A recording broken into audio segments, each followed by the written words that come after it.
verse 6. John chapter 1, verse 6.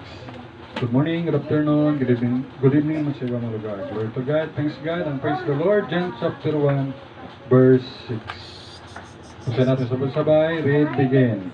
There was a man sent from God whose name was John. Tayo mag-pray, our God, our Father in heaven. Maraming salamat po sa yung salita at sa araw na to. Bless your word, O God. At help us with the Holy Spirit to understand your word. Help me also. Forgive all sins. Thank you, sweet Holy Spirit. At gabayan kami, Ama, kapag po ang salitang ngayon. In Jesus Christ's name. Amen. Magayo, Rapuan, speaker. Lapit-lapit. Chapter 1, verse 6. There was a man sent from God whose name was John. Yung title ngayong araw na to, ngayon ay August 18, 2024. John the Baptist's role in our Savior Christ Jesus' life. John the Baptist's role in our Savior Christ Jesus' life. Kaya dito, sabi sa John 1:6, sent from God, sinugo ng Diyos. Kaya yung authority ni John is from God. Amen? Sabi dito ay, there was a man sent from God, whose name was John. At alam natin, ang tatay ni John, John's father is Zacharias, priest sa pamilya of Abiya. Ang priest noon sa Israel ay may asawa. And then dito naman, ang nanay ni John ay si Elizabeth sa lahi ni Aaron.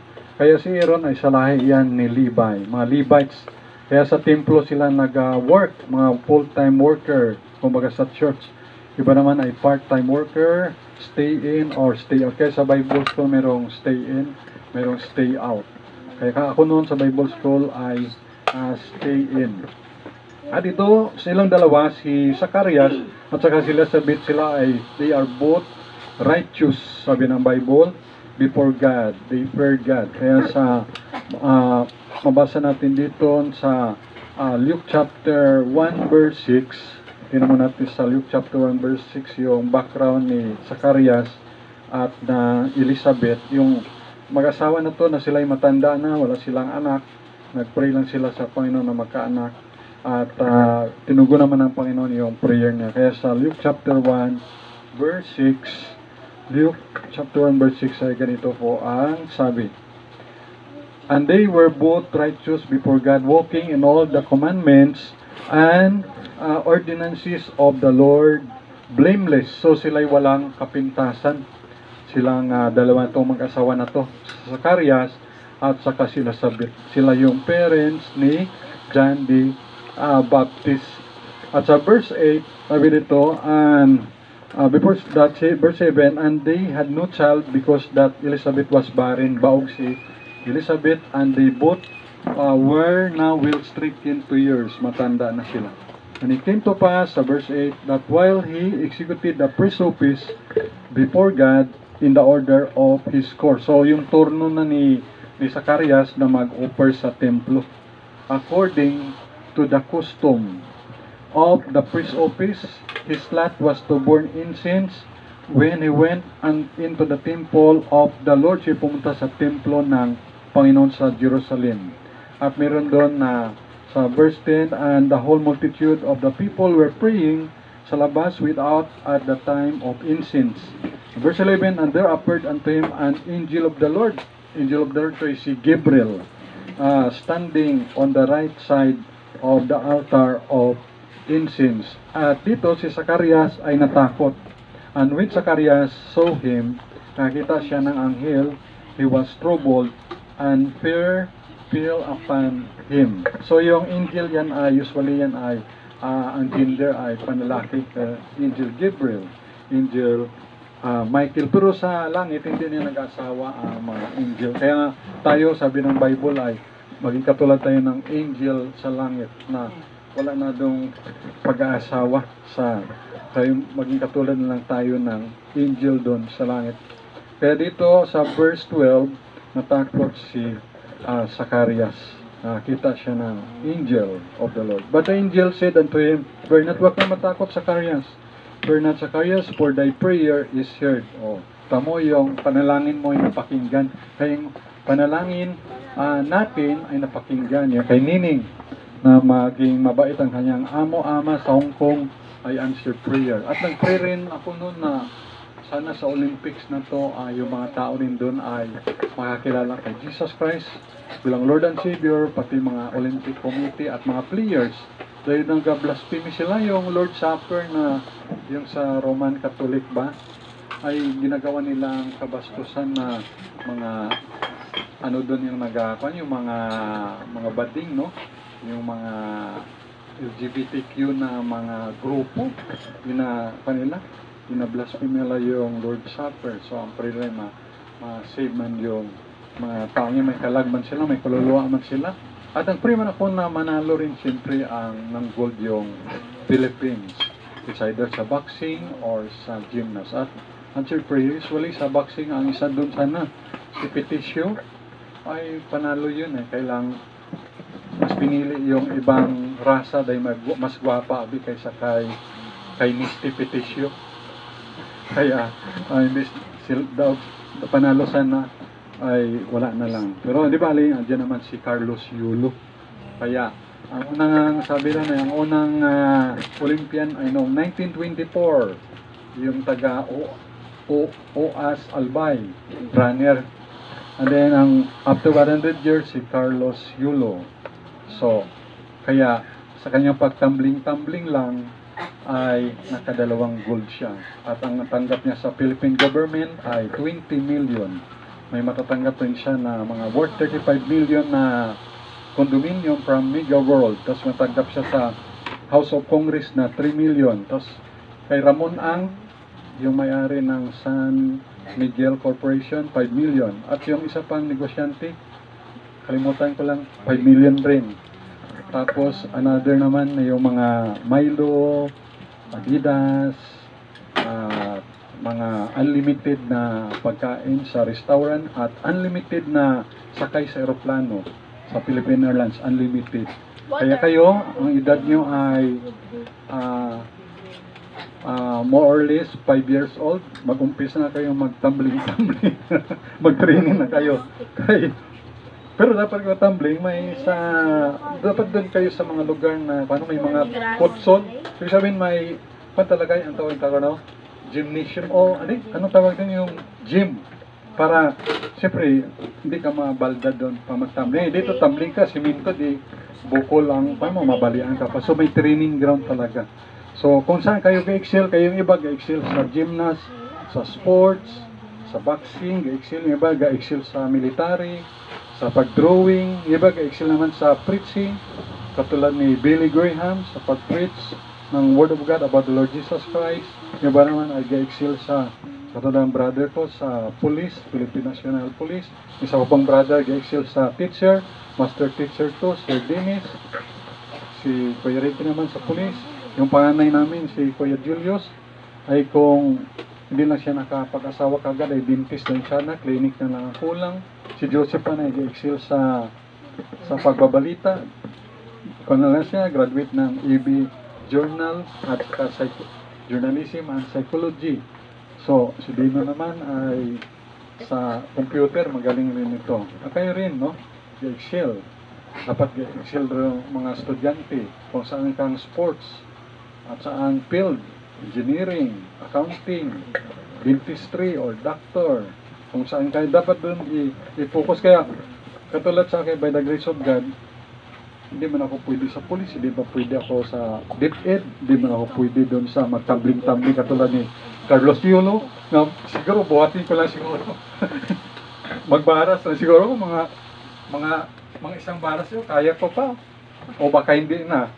Ay siya, tapos yung paa sa ibabaw, di natin kaya yan, di ba? Pero kaya simple lang sa kanya. So, i-excel siya doon. So, dito ako mag-focus sa pag-preach ng Word of God kay Lord Jesus Christ. I-excel. Meron daw nga police sa Bilibid, Muntinlupa. Ay, siya, shooter siya. Yung sa shooting, taga South Korea yata nagka-gold, ay meron sila tawag na dominant eye. Ay sabi ko ay, may dominant eye.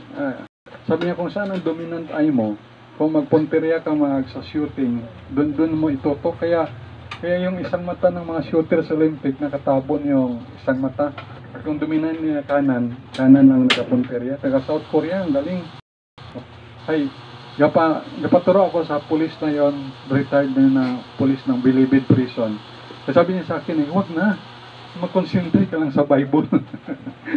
Sabi niya sa akin, sa Bible lang ako mag-concentrate, huwag na ako magpaturo sa kanya kung anong dominant ay, kung mag-shooting mamaya, mag-police pa. So, yun, kaya, kung saan ka nag-excel, no? Talag si Sir Peg, nag-excel siya sa business, basta wag lang ma-scam, Sir Bonit, bilang teacher sa DepEd, sa mga estudyante kung ano ang kwan nyo, kung saan kayo nag-excel, si JJ, si Pauline Alia, si Ana, si Kertong, si Caitlin, si Sia, kung saan kayo magaling, i-develop nyo. At nandiyan yung mga parents para supportan. Of course, lahat ng yan ay wag lang makalimot sa Panginoon. Yan importante kasi meron ang kasabihan na yung isda ay din-design ng Diyos, naglagay na siya ng dagat. Para, intended para sa yung isda sa dagat. At ganun yung puno. Ang puno, kailangan yun ng lupa. Intended. Ganun din tayo bilang tao, ay kailangan natin yung likha tayo ng Diyos. Kaya connected tayo sa Diyos. Na pag likha ng Diyos sa tao, ay talagang in the image of God and in the likeness. Ibig sabihin, kung ano yung Diyos, ganito ang Diyos, ano ang Diyos sa karakter ng Diyos?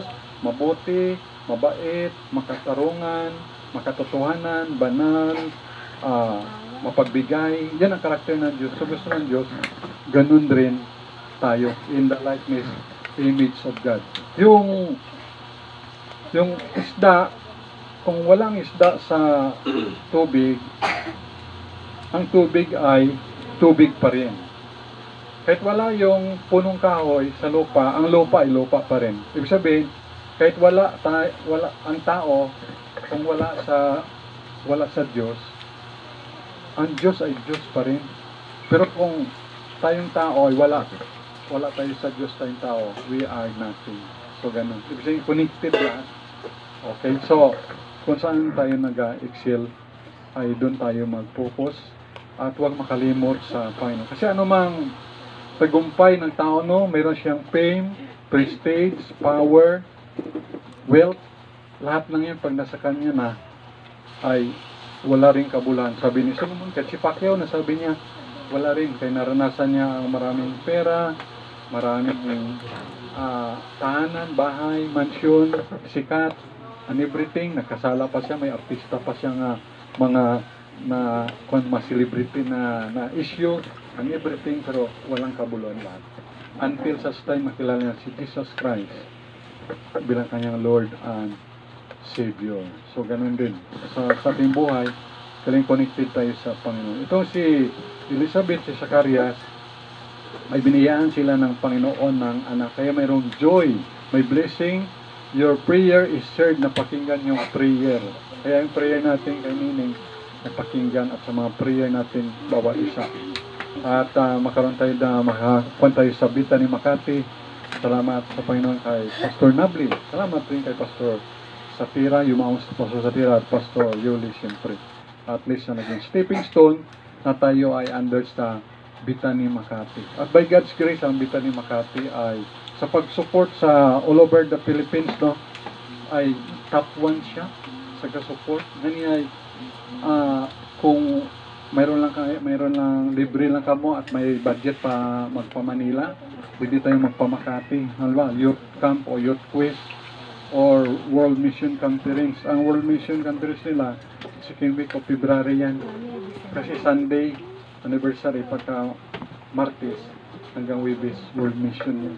Kaya maganda rin kung makapunta tayo. Yung iba, no? Basta may budget lang. Kaya salamat ay si Pastor Gomi Garcia ay sa Mission Emphasis ay kuha niya ko ng plane ticket. Pero sabi ko, mapaalam ako kay Pastor Nabli. Back and forth, pero sabi ko, one way lang na iba. Maya, papreaching naman ako doon ni Pastor Nabli sa Makati na prayer meeting ay midweek service ay Wednesday ay mamaya sayang na yung plane ticket. Kaya one way lang. So, pag-pray nyo rin yan.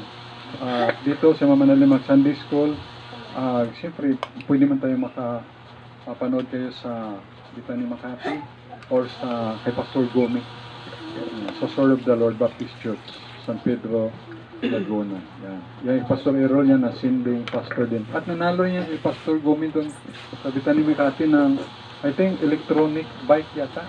At din paggamit naman sa isang mission nga ni. Yun. So, praise the Lord for that. Kaya blessing na napakinggan yung prayer ni Elizabeth at ni Zacharias. Nagkaroon sila ng anak na si John. At sa verse 14, nagkaroon ng joy. And thou shalt have joy and gladness, and many shall rejoice of his birth. Itong si John. At sa verse 15 to 17, for he shall be great in the sight of the Lord, and shall drink neither wine nor strong drink, and he shall be filled with the Holy Ghost, even from his mother's womb. And many of the children of Israel shall return to the Lord their God, and he shall go before him in the spirit and power of Elias, to turn the hearts of the fathers to the children, and the disobedient in the wisdom of the just, to make ready a people prepared for the Lord.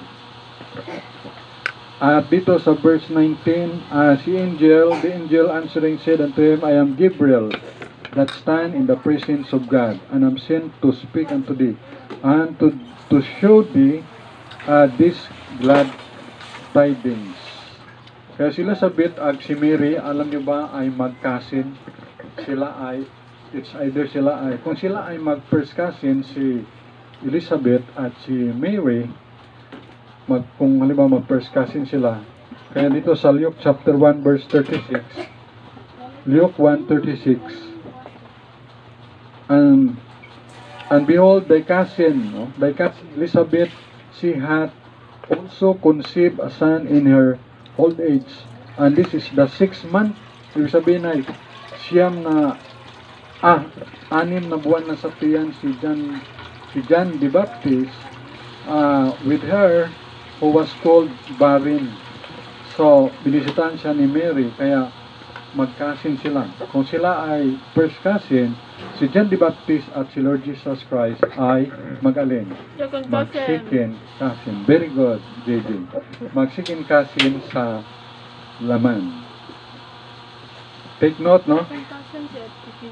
Sabi ni Mary said sa Luke chapter 1 verse 46 and 47, and he said, my soul that magnify the Lord, and my spirit hath rejoiced in God my Savior. So si Mary, kailangan niya rin ng Savior, ang Diyos. Kaya Savior si Jesus Christ.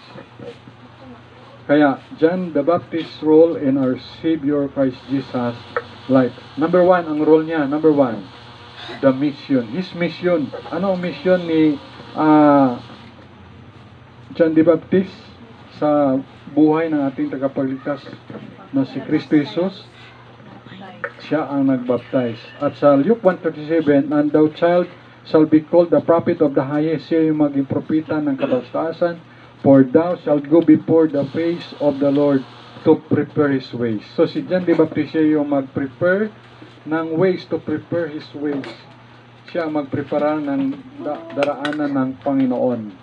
Sa verse 77, to give knowledge of salvation unto his people by the remission of their sins.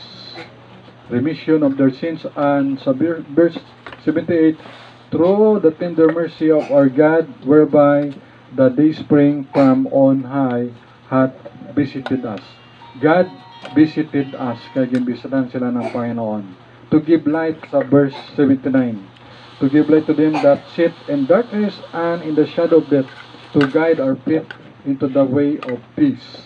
Sa verse 80, kaya dito, and that shall grow and wax strong in spirit, and was in the desert till the day of his showing unto Israel. Kaya si John the Baptist, siya ay strong in spirit, at sa desierto siya tumira. Siyempre, kung sa desierto ka, walang istorbo. So, fellowshiping with God. No disturbance. Kay ito sa city o sa urban areas, siyempre dito nga pag umaga rito ay di ka makatulog. Dito, daan yung mga volunteero sa mga karito nila. Tapos, kung may mga pasaway na yung people, habulin ng pulis. Takbuhan. Yung mga paa nila, yung mga sapatos, tinilas. Kaya, pag sa desert, o Catholic Region de Baptist, fellowship lang. Kaya si Lord Jesus, pag pray ay in the mountain, pray siya para walang disturbance. Kaya mag-pray ka sa door, close it, sarado mo, mag-pray ka sa Panginoon. Nakakita sa iyo ang Ama ay bigyan ka ng reward. Of course, pwede mag-pray kung God-drive. Pero God-drive ako, God-pray. Bilat ang mata. Pag napapagod ako, katulad nung kay nanay, no, hatid sa ospital, pagod tapos ay hatid sundo, tapos ang daming trabaho. Pagod ako, God-drive ako noon, pero gatulog yung isa. Drive ako. Papahinga ko muna yung isa, drive ako. Tapos, palit naman, drive ako. Ay, nakapahinga din dito, siya naman. Nainis, galit si Mama na rin. Kaya mo pag ginagawa yan. Concern. Siyempre. Ganyan ang style ko na pag-drive. Ngayon naman, siyempre, gatabi mo na. Pero ginagawa ko, drive ako, gatulog ako. Pero one eye lang natulog. And then, palit naman yung isa. Ari sa kapahinga bot. Akin lang yun. Okay lang yun, siguro tricycle naman. Pero mahirap yun kung sa mga nagamotor. Pero huwag kayong maangkas sa mga motorbike, ha? Kaya ang bilin kay Hana, JJ, ang mga classmate nyo, huwag kayong maangkas sa motor. Kaya kawawa naman yung angkas sa motor, no? Nahulog, 24 years old, babae, nahulog, patay. Angkas sa motor. Wala pa namang helmet. At ang average yata ng disgrasya dito sa Pilipinas, number 2 yata tayo all over the Southeast Asia. At ang disgrasya siguro everyday, no, all over the Philippines, everyday sa mga 10 siguro. 10 sa highway, sa mga daan ba? Baka everyday yan. May kwan din may rate dyan kung ilan. Kahit i-search sa YouTube, sa Google, how many accidents sa road sa Philippines. Mayroon naman mga 1,000 yan. Siyempre, i-divide mo by 12 months and per day. Basta siguro, average 10 na higit pa more or less. So, digid magmotor. Hindi basta-basta mag-inangkas lang kung saan magpunta. At dito nga, stricto sa tulay. Walang helmet, walang side mirror, walang lisensya. 3,500 ang kwan, multa. Ay kung nagkuha na lang ang lisensya, di may ginansya, may sobra pa ang pera niya. Okay? So, dito naman, to witness of the light. Yan ang role niya sa John 1:7. Ang role ni John the Baptist, ang kanyang mission, John 1:7, the same came for a witness. Maging saksi to bear witness of the light that all men through him might believe. Kaya Jesus Christ is the light of the world. To believe in Christ, John was not the light. Hindi siya, sabi ni John, hindi ako ang light, kundi si Lord Jesus Christ. Siya ang light. Hindi katulad ngayon, no? Ako ang light. Maraming makiklaim, ako yung Christ. Makiklaim sila. Pero si John the Baptist, hindi siya nag-claim na gano'n. Nalala niyo, nag-apply no ng eleksyon. Nag-file siya ng certificate of candidacy sa Comelec. Sabi niya, ako si Jesus Christ. May something rin yun sa isip. At yung isa man na nag-claim na taga Davao, na siya daw si Jesus Christ, hinahanap na ngayon ng police. At million rin yung reward. Million din. Tindi, no? And then, isa lang si Jesus Christ. Christ from heaven. Dito, si John the Baptist, sa verse 8, sabi niya, sa John 1:8, he was not, sabi niya, dinadeny niya nga siya yung light. He was not the light, but was sent to bear witness of that light. But witness for Jesus Christ. Kaya sa application natin sa ating buhay, tayo din witness for Jesus Christ. So, kung hindi man tayo makashare na matagal, bibigyan na lang ng gospel tract. Kaya, sa gospel tract, yun na lang mag-witness pagbasa niya about sa salvation, about Jesus Christ. Saving grace and changing our lives. Kaya, dalawa lang yan sa church, soul winning and giving. Siyempre, may giving tayo. Siyempre, kung nag-give tayo, may pambili na tayo ng gasolina. Ay, bago ako nagsundo sa kay Sister Pin, Sister Monit, nagpagasolina ka daw to doon sa Tambak, doon sa Baptist rin ang mayari nun, ng 200 kay Brother Henry na Igan. Gasolina ka daw ng 200. Ayan. So, siyempre, yun ang gasolina na yun, offering rin natin yun. Ayan. At then, pang bili rin. Dati, ang gospel tracts, magpagawa ng gospel tracts, 500 pesos. Kaya ang amount ng isang gospel tracts, piso yan. Doon, pa-xerox kami. Kaya kung magabigay ako ng 1,000 na gospel tracts, 1,000 pesos rin yung nabigay ko. Pero kung minsan yung nabibigyan ko, ginakuha nila, ginatapon o ginakomos. Ano ginakomos sa Tagalog? Ginayukot. Di ba nga, ginapunit. Bakit mo ginabusot? Oh, yan. Pero at least, nakabigyan na tayo. Kung hindi siya maligtas, hindi niya na masisi ang Panginoon. Pag nasa impyerno siya, kay Satanas na siya. Kasi binigyan ka na ng pagkataon, may review pa yung CCTV, Nandyan, itong araw na to, binigyan ka ng babasahin. Pinunit mo, tinapon mo, kinumos mo. At least yung part natin, ginawa na natin. Nabanggit yun sa nabigyan ko ng gospel tracts na mga more or less 10,000 na. Simula na yung people pa ako. Ang nag-reply lang na naman, 2. Yung isa pa nag-reply, gusto magkipag-debate dyan sa Calibo Plaza. Yung isa naman, yung gospel tracts na hindi sa kanya binigay, nakita niya lang sa apartment. Baptist pala siya. Kaya nasimba sa Porokpor. Ang member na yung Pastor Arnel. Nagatrabaho dito sa Calibo. Yun. So, ito kasi yung nagawa natin. Kasi kung hindi ako magbigay ng gospel tracts, mamatay ako. Kung magbigay ako, mamatay man ako. Ibigay na lang. Parang ganito rin. Bawal, kung hindi ka kakain, patay. Kung kakain ka rin naman, patay. Kain na lang. Pwede bawal, ay kain ka na lang. Yung mo, yung post mo ng video. Naruba. Yan. Praise the Lord. Yan. Lugod na. Yun. Mabusigan ka ng buo. To believe in Christ. Mag-iikot. Wasan mo yung ikot. Yan. Kaya dito sa John chapter 1, verse 15. John 1:15. John was here, John bare witness of him and cried, saying, This was he of whom I speak. He that cometh after me is prepared before me, for he was before me. Only Jesus, the true light. Jesus' fullness, we receive grace for grace. Sa verse 17 naman, law was given by Moses, but grace and truth came by Jesus Christ. Sa verse 23, isa pa sa mga mission ni John the Baptist is voice of one crying in the wilderness, make straight the way of the Lord. Kaya, don't misuse, misplace, or abuse, corrupt, contaminate the way of the Lord. Make serious.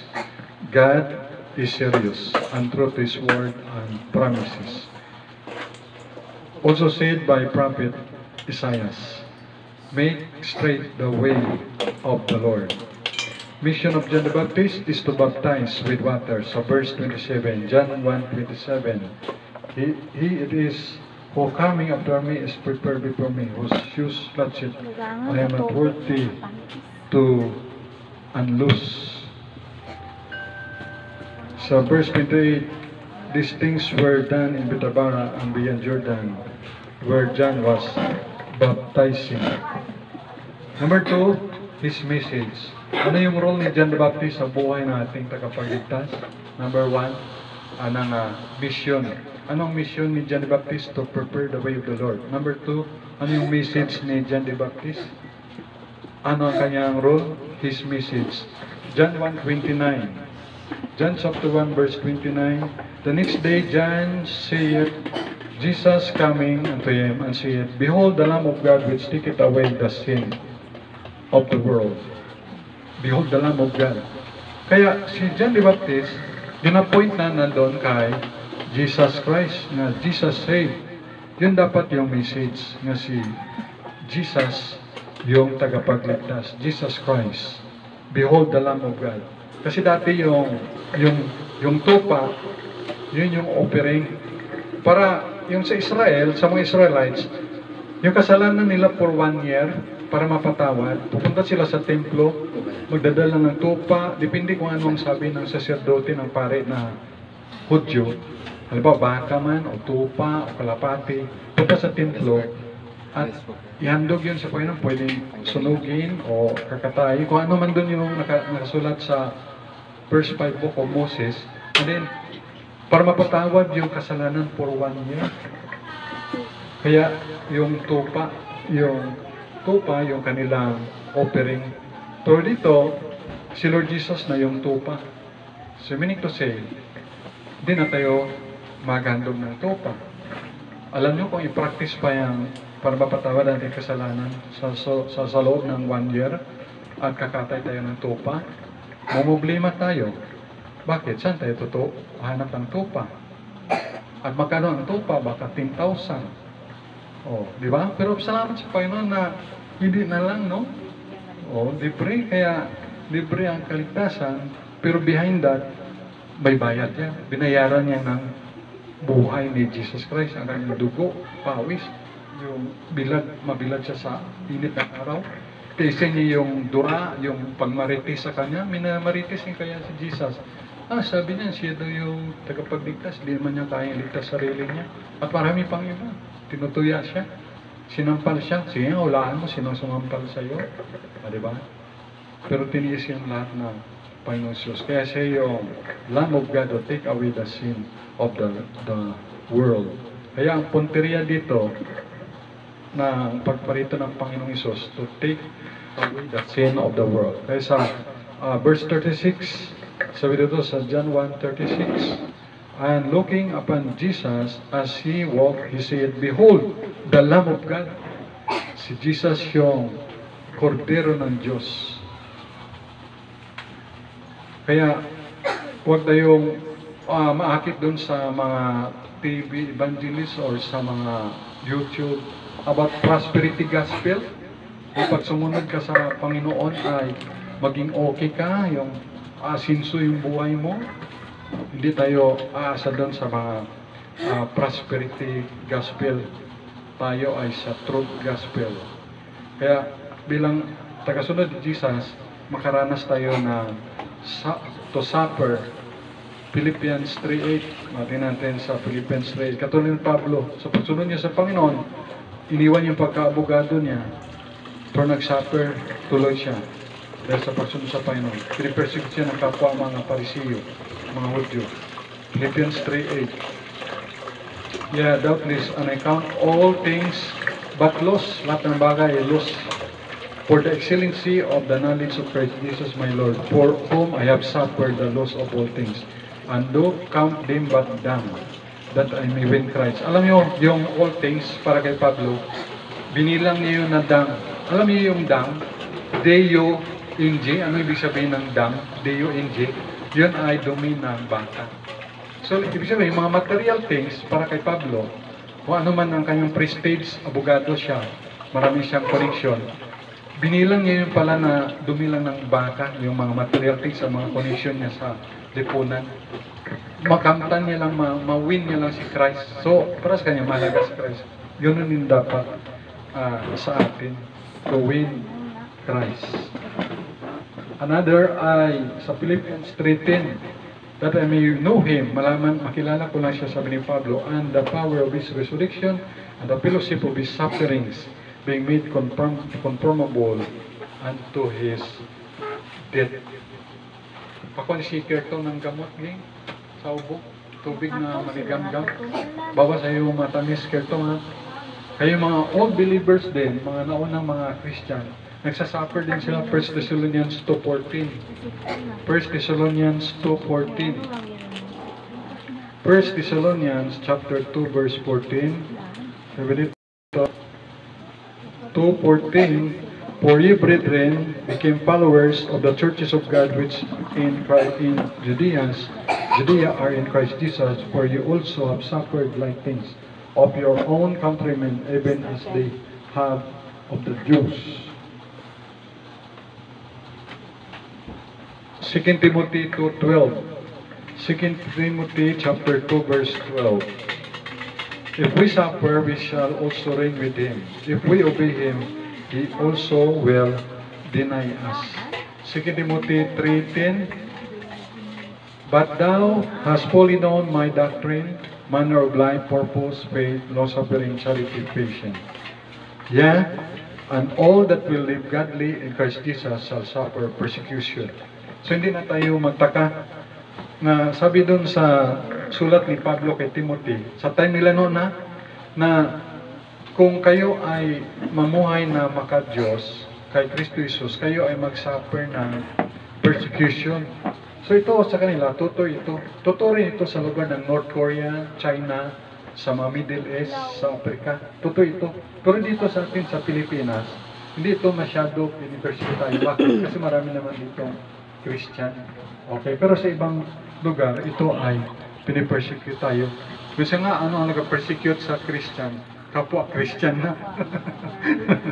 Minsan na nag-persecute sa Baptist, kapwa na Baptist. Uy, yung membro namin yan. Ginawa nyo. Mga membro, naglipat-lipat. Kaya, minsan nag-persecute nga, Baptist sa Baptist. Pero, doon sa India at sa China, ang nag-persecute sa Christian, mga komunista ng mga leader, mga komunista ng mga nasa authority, mga police, maging sa India, yung government, nag-persecute. Ang pinipersecute nila doon, Baptist at saka Katolik. Kaya Katoliko doon, ginatanggal yung cross, ginagiba yung church building, ginasunog, ginademolis doon sa India, sa China. Simbahan ng Katoliko o ng Evangelical o Christian o Baptist, yan, doon sa ibang lugar. Kaya, itong versikulong to, noon pa man ay nakaranas sila at ngayon sa mga lugar na bawal ang salita ng Diyos, bawal si Jesus Christ. Kaya doon. Pero dito sa atin sa Pilipinas, hindi tayo, wala tayong persecution gaano. Persecution naman natin dito wala naman uy, nangsimba-simba siya. Ano man ang persecute lang sa atin? Wala mo, mga slight lang naman no? Mga slight lang. Anong ginasabi lang sa'yo. Pero doon sa iba talaga, minsan, totoo nga to, makita natin sa mga Hindu siya, no? Hindu girl, na-convert sa Christian. Ayun, in public, binuhusan ng gasoline, sinunog talaga siya. Hindu girl, kasi naging Christian, nakakilala siya kay Jesus Christ. Yung sunog talaga siya ng mga Hindu people. Ganun sila kalupit doon. Pero tayo, mga Christian, hindi natin yan ginagawa sa Hindu o Islam o Buddhist. Hindi natin sila pinipersecute. Siyempre, pag persecute mo siya, paano ka papaniwalaan? Nasabi ni Lord Jesus, love your neighbor, love your enemies. Kaya, yun natin ay para sila and then sa example of Christ sa 1 Peter 2:21. 1 Peter chapter 2 verse 21, ito yung example ni Lord Jesus. 1 Peter 2:21. For even hereunto were ye called, because Christ also suffered for us, living as an example that you should follow His steps. So example si Jesus Christ na persecute siya, living an example. 1 Peter 3:14, but and if he suffer for righteousness' sake, happy are ye, and he not afraid of their terror, neither be troubled. Verse 18, for Christ also hath once suffered for sins, the just for the unjust, that he might bring us to God, being put in death in the flesh, but quickened by the Spirit. 1 Peter 4:16, yet if any man suffer as a Christian, let him not be ashamed, but let him glorify God on this behalf. John the Baptist's role in our Savior Christ Jesus' life. Number 1, his mission. Number 2, his message. The last, his motto. John 3:30. He must increase. Si Jesus must increase. Si John the Baptist, I must decrease.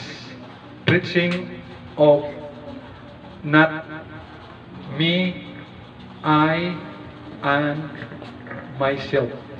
So, ang preaching dapat ng pastor, hindi yung me, I, and myself. Dapat ang preaching ng pastor, Jesus Christ. Jesus Christ saved. For we preach not ourselves, but Christ, Jesus. Jesus saved. Si Lord Jesus ay namatay sa ating mga kasalanan. Jesus Christ labas, nilibing after 3 days, Jesus Christ was risen from the dead. Holy Spirit raised Christ from the dead. Jesus Christ raised Himself also. Sa Book of John and God the Father, sa Book of Galatians, raised up Christ also. So, preaching by God's grace. Kaya kung ano man ang maabot mo, ikaw man ay lawyer, engineer, computer engineer, doctor, architect, general, colonel, presidente man, ambassador, gold medalist ka man sa Olympic, millionaire, billionaire, popular, wealthy, healthy, fame, powerful, nasa iyo ng prestige, mayor, governor, congressman, or scientist, or inventor, etc. Dapat masabi mo, it's all by the grace of God. Huwag magyabang. No? Magaling mag-piano, mag-ukulele, mag-violin. Hindi violinsa, hindi magaling mag-violins. Kundi mag-violin. Violin. Hi, sabi mo lang, it's all by the grace of God. Christ-centered life. Dapat ang ating buhay, Christ-centered life, Christ-centered church, Christ-centered church mission. Jesus must be lifted up. John 12:32. If I be lifted up, I will draw all men kay Jesus Christ. No? John 12:32. Sabi doon, if I be lifted up, matapos na rin man ako. John 12:32. Sabi dito, and I, if I be lifted up from the earth, will draw all men unto me, kay Jesus Christ. John the Baptist's role in our Savior Christ Jesus' life. Number 1, his mission, to prepare the ways of the Lord. Number 2, his message, behold, the Lamb of God who taketh away the sin of the world. Number 3, his motto, Jesus Christ must increase, John the Baptist must decrease. Let us pray. Our God, our Father in heaven, maraming salamat po sa iyong salita. Salamat po, O Diyos, na sinugo mo si John the Baptist. Galing sa inyo, Panginoon, at salamat na kanyang role sa buhay ng aming tagapagligtas na si Lord Jesus Christ. Mayroon siyang mission to prepare the way of the Lord. Kami rin, Panginoon. Yan ang mission namin, i-prepare yung way mo, Panginoon, para sa mga wala pa sa inyo, na masave sila. At ang kanyang message ay si Lord Jesus, the Lamb of God will take it away the sin of the world. Ganun din ang message namin. So si Lord Jesus lang pwede magpatawad sa mga kasalanan namin at sa kasalanan ng iba pang mga tao. At ang kanyang motto, He must increase, I must decrease. So ganun din, Panginoon, aming motto, si Lord Jesus na mataas sa aming buhay at hindi kami mababa. At ganun maabot namin sa lipunan, sa aming buhay, sa aming pamilya, sa mga apo, ay sabi pa rin namin, dahil gawa mo, Panginoon, by your grace. So purihin ka, O Diyos, pagpalain niyo, Panginoon, yung bawat isa na nandito, maging sa online, sa on-site, sa mga Panginoon po, Panginoon, ng bawat isa, ng mga family na nagre-represent dito, kayo po, O Diyos, magpadala ng mga pangailangan ng bawat isa sa kanila. Ito man ay spiritual blessing, ito man ay material, financial, ito man ay talino, ito ay kalusugan, kagalingan sa karamdaman kay Piertong, sa kanya, Panginoon, sa namiling, healing rin, at may pasan na rin, Panginoon, ang mga loan ni Mr. Bonit, ganun kay Bardino, ang kanilang mga loan, Panginoon, ang mga IPM nila, mabawi nila. Tulungan niyo rin si Brother Bo, doon sa Rizal Province, safety, protection sa kanya. Ingatan niyo siya, Panginoon, at provide ang mga needs niya at ang kanyang kasama, at gabay mo siya, tulungan at ingatan niyo, Panginoon, siya doon, para kalusugan, galing kay Paupa, makapasa sa board exam. Ang kanyang mga kasama rin at si Nining sa Hong Kong. Ingatan niyo Panginoon, good deal sa kanya. Wisdom sa work, ma-enjoy niya at papalain kada mga amo, ang kanyang mga alaga, mga anak. Panginoon doon, ingatan mo man at ganun. O Diyos, mga estudyante, si Kuya Aliyah, Hannah, JJ, Kertong, si Jomar, si Linlin, Caitlin, si Crystal, at pagpalain pa rin si Sia, bigyan mo ng talino sila, good health, si Tip, dahil mainit pa rin ang panahon ngayon, at maraming nag-collapse, kahit doon sa Water District, kahit sa BDO, may nag-collapse pa rin mga tao, Panginoon, tulungan nyo, kami rin, Panginoon, sa tinding init ang panahon ngayon, bigyan ka ng wisdom, guidance, Panginoon ng si Dino, ingatan ko yung employment, si Brad Edgar, ingatan nyo ng Panginoon. Si Nayedi, pagpalain niyo Panginoon, siya, ingatan, good deal sa kanya, sa kanyang paglalakad, papunta dito. At kanyang anjos kanyang mga anak, mga apo, yung may isa maka-baby, si Vanessa, si Engineer Day, si Ma'am Arlene Ruby, pagkalaban sila Panginoon. Ganun o Diyos, pagpalaan niyo rin yung si Ate Chi, healing sa kanyang Panginoon. Palaan niyo rin si Pastor Nabli at ang mga safe travel sa kanya, ang Bethany Baptist Church sa Makati, ganun sa Malay, sa Numancia, sa New Washington, ganun sa doon sa Mindanao, sa Luzon, maging sa Middle East, sa Italy, sa ibang bansa. Palaan niyo Panginoon. Mga members sa Bethany Makati, dito sa Bethany Kalibo. We pray, Ama, kayo magkalooban, Heavenly Father, sa amin ang kalooban mo na lugar, na lupa, na mura lang, na kung sa mga barangay dito sa Kalibo, sa aming sarili, wala kayong magawa, at di namin alam, pero we pray, kayo po magkaloob, Ama, bilhin niyo po kami, Ama, in the name of Lord Jesus Christ, na lupa, na para mapapatayuan ang church building ng Bethany Baptist Church sa Mission Kalibo. We pray, Panginoon, ang kalooban mo na lugar at financial provision at sa namura lang. In Jesus Christ's name, we pray yan, Panginoon. Salamat po. Salvation ng mga kaluwa dito sa Kalibo, ang bayan. Mga pastor, matapat sa inyo all over the world, mga household of faith pastor, at ganun o Diyos, mga missionary evangelist, palayan na pa ng mga missionaries na sumisuportan namin. Ganun o Diyos, si Lindbergh Rose, si G.E. Godel Train, si Corinne Aliat, mga iba pa, mga Sister Munit, buligan mo man pa yun na sila yung pag-teacher, Panginoon. Sinang Mili na hindi namin nakasama ngayon, we pray makakita man siya dahil mahirap na makita ang mata, healing sa kanyang mga mata, Panginoon, salvation ng kanyang mga loved ones. At yan ang mga kapatid namin, Panginoon, mga loved ones, mga kapatiran, kayo rin mag-bless, Panginoon. Salamat po at aming mga friends sa Facebook, sa YouTube. I-bless mo yung Panginoon mga needs at mabot ang spiritual needs at salvation nila. Salamat po ng marami at kayo rin na matulong sa bawat isa na dito. Maging kay Sterpin, bilang siya na ngayon yung in the absence ni Brother Bong, maging si Dino man, in the absence nila, mahirap para sa kanila maging the same time tatay at nanay. So special blessing kanila Panginoon sa pag-alaga sa mga anak. Sa lahat ng glory and power, i-bless mo yan Panginoon namin. Kahit sa natin namin giving, pala yung bawat magbibigay. Bless the gift and the giver in Jesus Christ's name. Amen.